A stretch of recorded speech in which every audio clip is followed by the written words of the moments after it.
NERDSoul.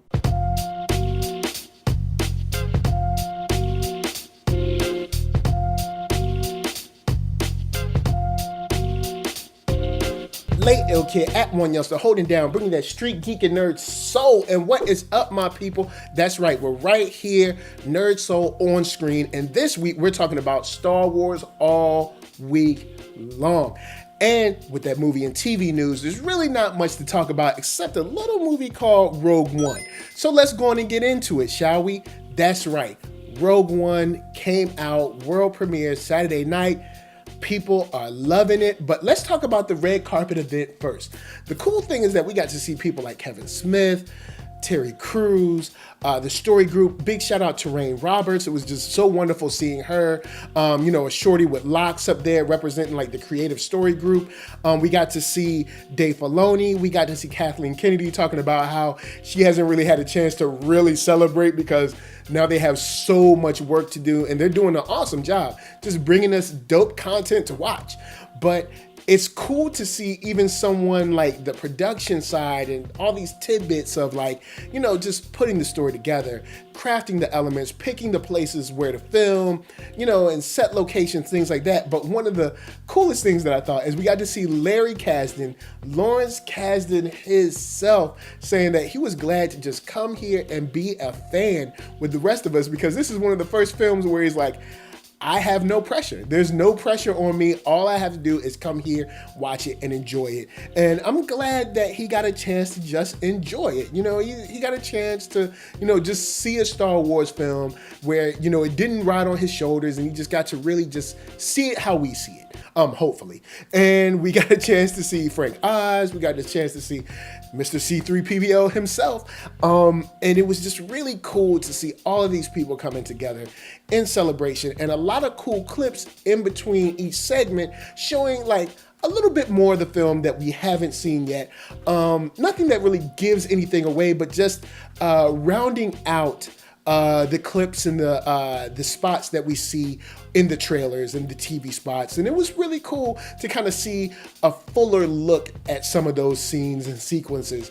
And altogether, I have to say that it was a very dope red carpet, a great success. And of course, it was brought to us by Verizon. They made sure you did not forget that. But big shout out to Verizon for bringing us that, wonderful red carpet because you made sure that we did not forget that you brought it to us.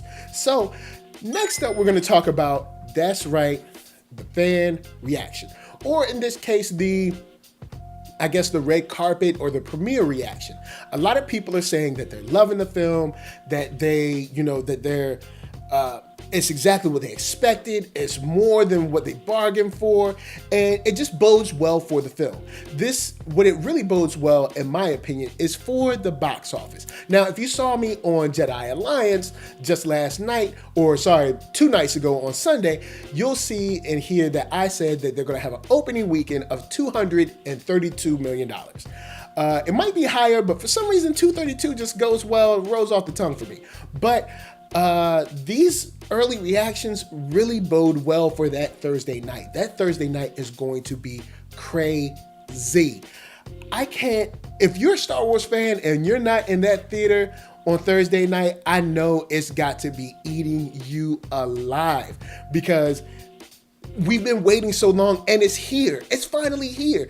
In 2 days, you will be able to see it. It is right here. Now, for me, by the time you see this, I will have already seen the film. I'm seeing it Monday night, or I have seen it Monday night. But man, oh man, can I tell you that I'm just glad to see everyone so excited and so hyped for a movie like this because this is a completely different take than what we ever expected to do or see in Star Wars. So much so that even Joss Whedon, when he saw the trailer, was very taken and very excited about the possibility of a film like this.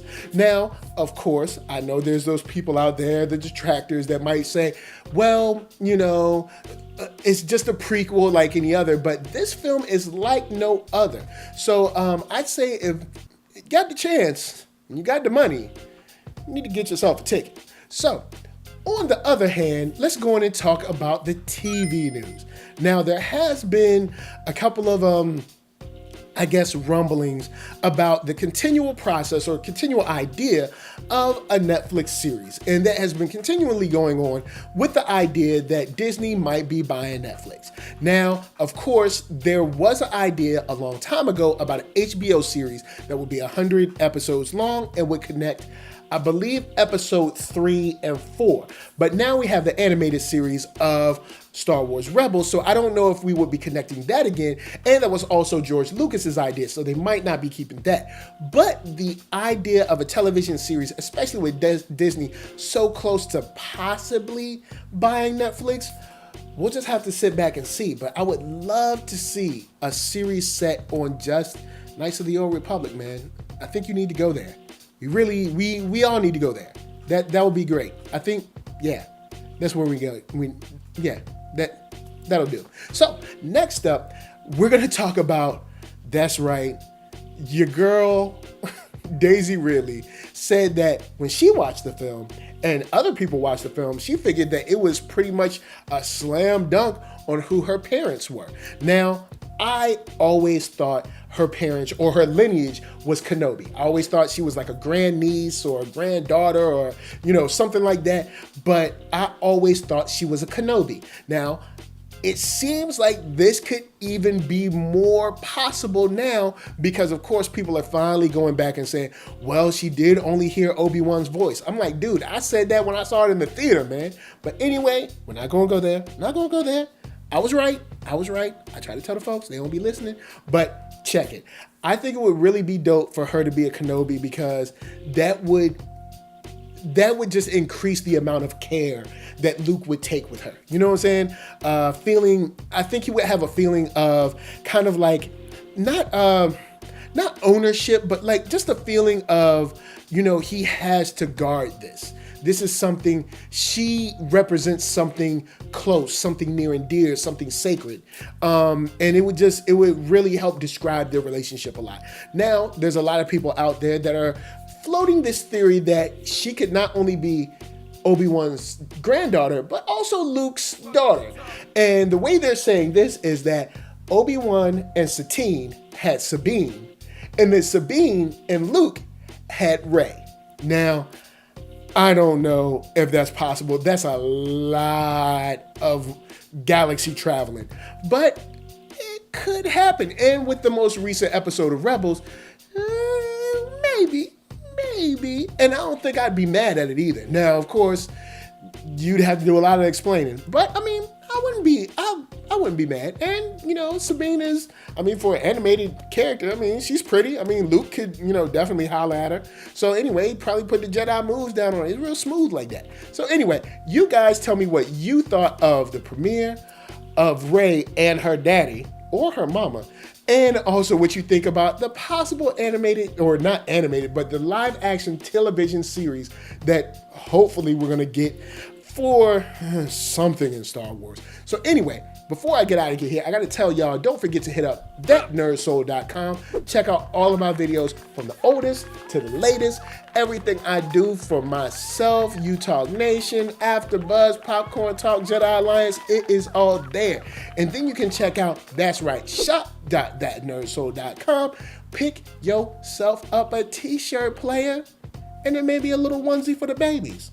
But then you can come back here, like, comment, and subscribe. And that is right, share this. That's the only way that I can tell people that y'all like what y'all are seeing. And real quick shout out, I love all the support that you guys are giving me on Facebook. It is crazy. The views are incredible. And I really love the love that y'all are showing me. Now, before I got to get out of here, I got to say, LA, what up? VA, what up? RVA, you got my heart. And don't forget, be good to yourselves. Peace.